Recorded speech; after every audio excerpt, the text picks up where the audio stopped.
दोस्तों नमस्कार। महाराष्ट्र की राजनीति बेहद रोचक हो चुकी है। शरद पवार कल उसी मंच पर थे जिस पर प्रधानमंत्री नरेंद्र मोदी थे।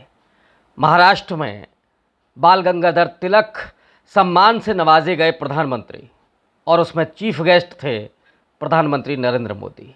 हालांकि ये कार्यक्रम 3 महीने पहले तय हुआ था और शरद पवार को उसमें पहले से ही शिरकत करनी थी, लेकिन इस बीच में जो घटनाक्रम हुआ, पहले पटना में विपक्षी दलों की बैठक हुई और फिर बेंगलोर में इंडिया अलायंस बना, जिसमें शरद पवार की बड़ी महत्वपूर्ण भूमिका थी।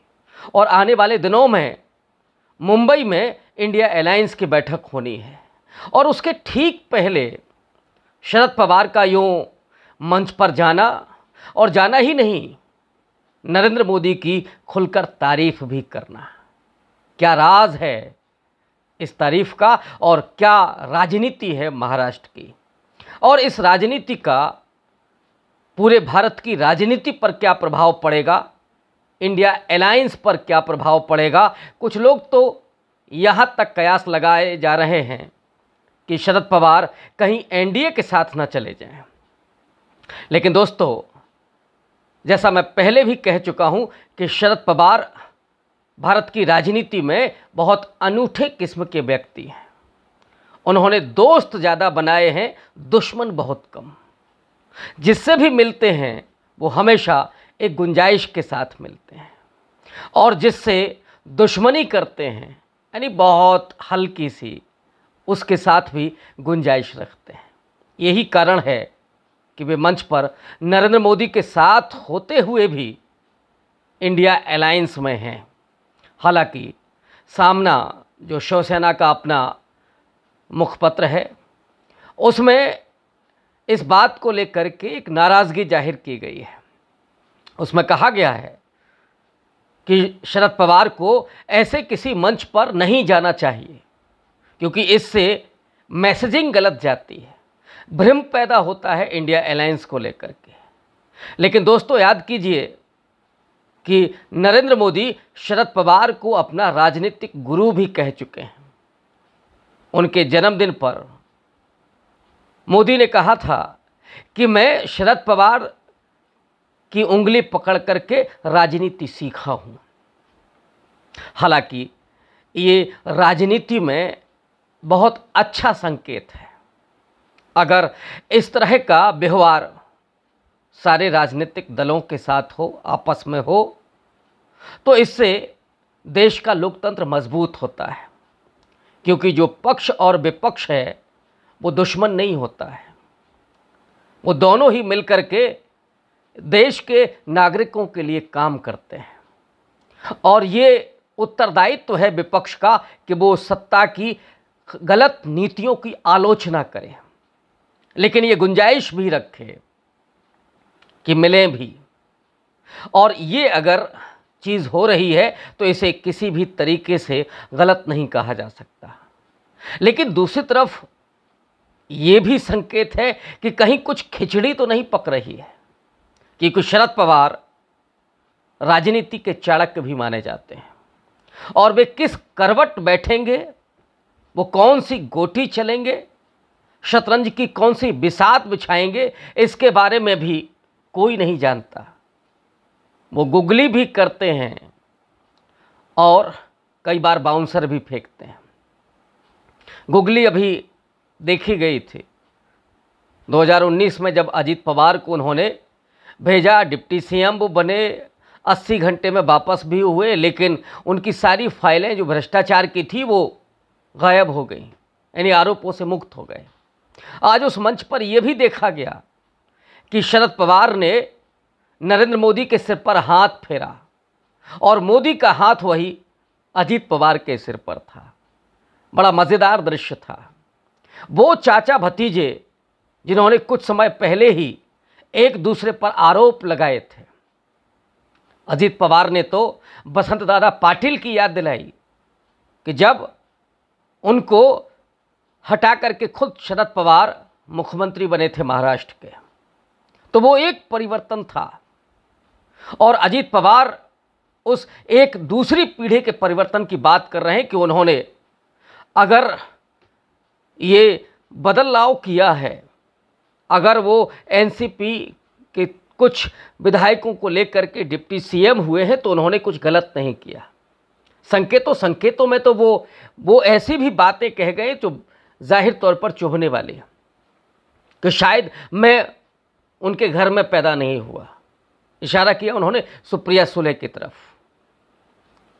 लेकिन अजीत दादा पवार जो एनसीपी के सबसे अच्छे संगठनकर्ता माने जाते हैं और माना जाता है कि वे शरद पवार के उत्तराधिकारी हैं, लेकिन सुप्रिया सुले उनकी बेटी वो दिल्ली की राजनीति करती हैं।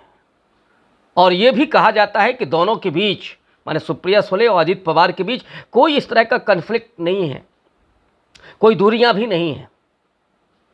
ये भी कहा जाता है कि शरद पवार की पत्नी के साथ, यानी अपनी चाची के साथ अजीत पवार बहुत नज़दीक हैं, उनका बहुत सम्मान करते हैं और उनकी कही हुई बात को टालते नहीं हैं। तो एक ही मंच पर वे तमाम संकेत मिल रहे थे और समझना शरद पवार को बेहद मुश्किल है कि कहीं वो अजीत पवार के जरिए कोई और खेल तो नहीं खेल रहे। महाराष्ट्र में जो बीजेपी ने राजनीति की, तोड़फोड़ की राजनीति, और संकेतों में शिवाजी को याद करते हुए ये बात कह गए कि जमीनों को अपने साम्राज्य में शिवाजी ने मिला लिया था। ये तारीफ है या वो आलोचना है कि जिस तरह से फेडरलिज्म को ख़त्म कर रहे हैं नरेंद्र मोदी, जो संघीय व्यवस्था है भारत की उसको चकनाचूर कर रहे हैं, कहीं उसकी तरफ तो संकेत नहीं है। अर्थ ये भी लगाया जा सकता है कि शरद पवार शिवाजी से तुलना कर रहे हैं नरेंद्र मोदी की, तो ये तारीफ भी हो सकती है। लेकिन एक महत्वपूर्ण बात यह है कि सर्जिकल स्ट्राइक का जिक्र किया शरद पवार ने, तारीफ की उनके कामों की। और जब सर्जिकल स्ट्राइक की बात आती है तो याद आता है 2019 का चुनाव, जिसने पूरी हवा बदल दी थी, दिशा बदल दी थी चुनाव की।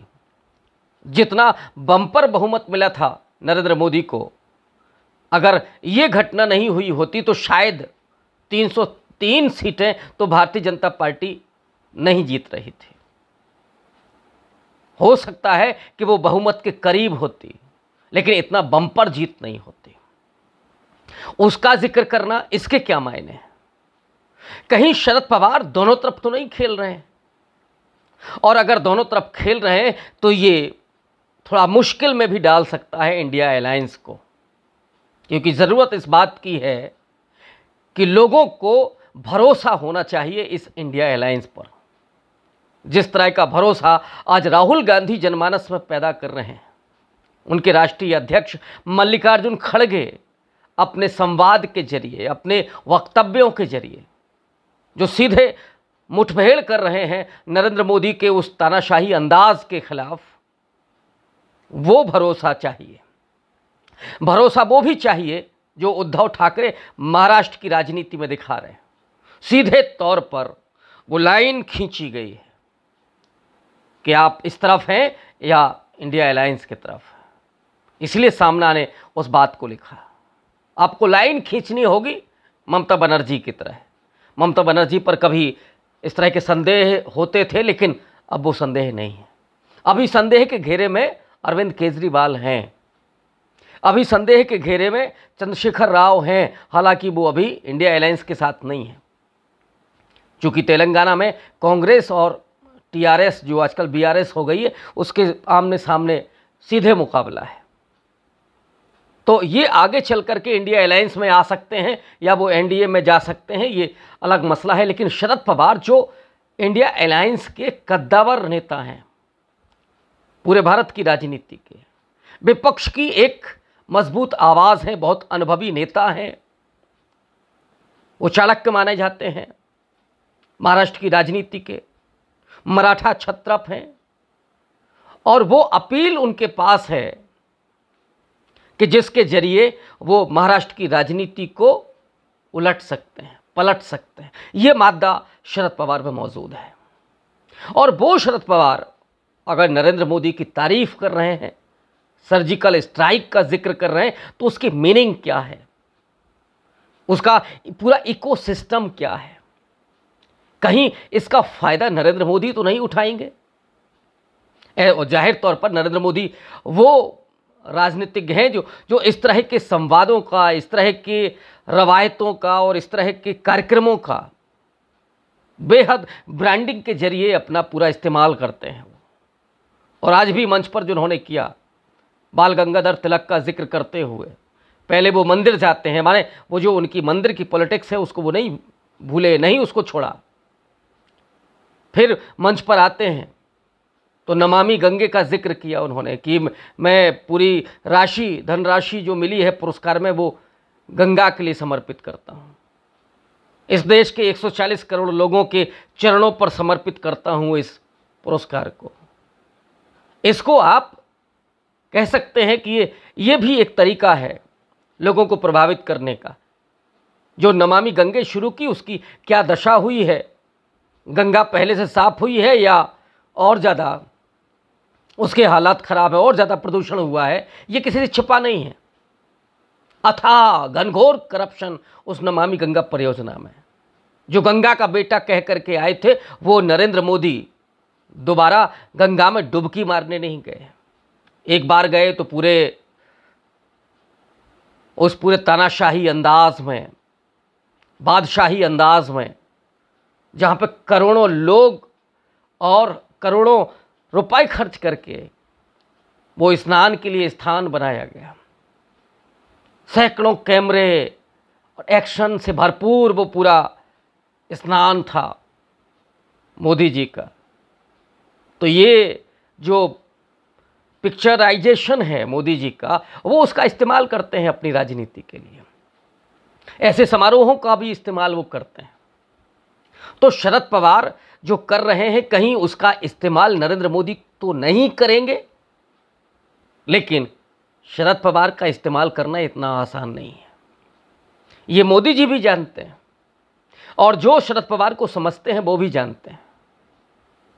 कहीं ऐसा तो नहीं है कि शरद पवार खुद नरेंद्र मोदी का इस्तेमाल कर जाए, या कहीं आने वाले लोकसभा चुनाव के बाद की कुछ राजनीतिक परिस्थितियां तो इससे नहीं बन रही हैं कि कहीं ऐसा हो कि किसी भी गठबंधन को बहुमत ना मिले और उसमें शरद पवार को वो मौका मिल जाए जिसकी हसरत वो 50 साल के अपने राजनीतिक करियर में बनाए हुए हैं। जो बनी हुई उनकी हसरत है वो प्रधानमंत्री बनने का सपना, जो बनते बनते टूट गया था राजीव गांधी की डेथ के बाद। जब कांग्रेस पार्टी को बहुमत मिला, पीवी नरसिंह राव प्रधानमंत्री हुए, उस समय कहा जाता है कि सोनिया गांधी ने उनका साथ नहीं दिया, अदरवाइज शरद पवार ही प्रधानमंत्री होते। और शायद इसी अदावत को उन्होंने भुनाया था जब आगे चल करके सोनिया गांधी को मौका मिला था इस देश की सियासत करने का। और वही व्यक्ति हैं जो तारिक अनवर और पीए संगमा के साथ मिलकर के सोनिया गांधी के विदेशी मुद्दे को उठा करके कांग्रेस पार्टी से बाहर निकले थे। और उसके बाद तो सोनिया गांधी पर सबसे ज़्यादा हमला विदेशी मूल के चलते हुआ। हालांकि सोनिया गांधी किसी भी भारतीय महिला से समकक्ष हैं, मैं ये तो नहीं कह रहा हूं कि वो ज़्यादा है, लेकिन भारत की रवायतों, भारत की संस्कृति, भारत की भाषा और भारत के मूल्यों को जिस तरह से उन्होंने अपने भीतर समाहित किया है, वो तस्वीरें बोलती हैं। अभी जो सोनीपत से महिलाएं आई थीं राहुल गांधी के आमंत्रण पर, जिन्होंने प्रियंका के साथ, सोनिया गांधी के साथ नृत्य भी किया, भोजन भी किया, और जब महिलाएं आपस में बैठती हैं तो अक्सर अपने बच्चों की शादियों की भी बात करती हैं। एक महिला ने सोनिया गांधी से कहा कि राहुल गांधी की शादी कर लीजिए। तो एक माँ की चिंता, एक माँ का वो लालित्य, वो सौंदर्य वो दिख रहा था। तो उन्होंने कहा भी कि लड़की आप ही चुन लीजिए। ये भाव और ये सम्मान प्रकट करना, ये भारतीयता है। कहीं कोई पाश्चात्य झलक नहीं सोनिया गांधी में। लेकिन शरद पवार एक समय ये कह करके ही निकले थे, और जब सोनिया गांधी को प्रधानमंत्री बनने का अवसर मिल रहा था तो अभी निर्या चौधरी की एक किताब आई है, उसके कुछ अंश इंडियन एक्सप्रेस ने छापे हैं कि राहुल गांधी वो व्यक्ति थे जिन्होंने अडिग होकर के सोनिया गांधी को प्रधानमंत्री बनने से रोका था। राहुल गांधी ने कहा था कि हमने पिता को खोया, दादी को खोया, और अब मैं आपको नहीं खोना चाहता। सोनिया गांधी बेटे के सामने अपने जो प्रधानमंत्री का जो पद मिल रहा था उसको छोड़ करके वो राहुल गांधी के पक्ष में खड़ी होती है। उन सोनिया गांधी के साथ शरद पवार उस मुद्दे के साथ बाहर जा चुके हैं, लेकिन आज वो इंडिया अलायंस के साथ हैं। तो इसीलिए मैं कह रहा हूं कि शरद पवार अदावत भी करते हैं तो इतनी गुंजाइश रखते हैं कि फिर से वहां पहुंचने में दिक्कत ना हो। ये कटसी जिसको मैं कह रहा हूं कि ये भारतीय लोकतंत्र को मजबूत करती है, ये झलकें दिखाई कहां पड़ती हैं। आज सत्ता तो इतनी ताकतवर हो गई है कि जिसने विपक्ष को सम्मान देना, तवज्जो देना, उसको स्पेस देना खत्म कर दिया है, बंद कर दिया है। भले ही मोदी जी उसमें अपनी रणनीति देख रहे हों और शरद पवार के साथ मंच पर हों, उनका इस्तकबाल कर रहे हों, उनसे पुरस्कार ग्रहण कर रहे हों, इसे मैं एक लोकतंत्र की बेहतर तस्वीर के रूप में देखता हूं। और राजनीति में कोई किसी का सगा नहीं होता, न कोई स्थायी दोस्त होता है, न कोई स्थायी दुश्मन होता है। लेकिन इस समय की राजनीति में मैसेजिंग बहुत महत्वपूर्ण है। कहीं ऐसा ना हो इस इंडिया अलायंस में जो शरद पवार मोदी के साथ मंच साझा कर रहे हैं, इसको लेकर के वो गोदी मीडिया पूरा प्रोपेगेंडा चलाए, नरेंद्र मोदी इसका इस्तेमाल करें, ये नहीं होना चाहिए। लेकिन शरद पवार के बारे में ये कहना कि वे ऐसा होने देंगे, इसकी भी संभावना नहीं है।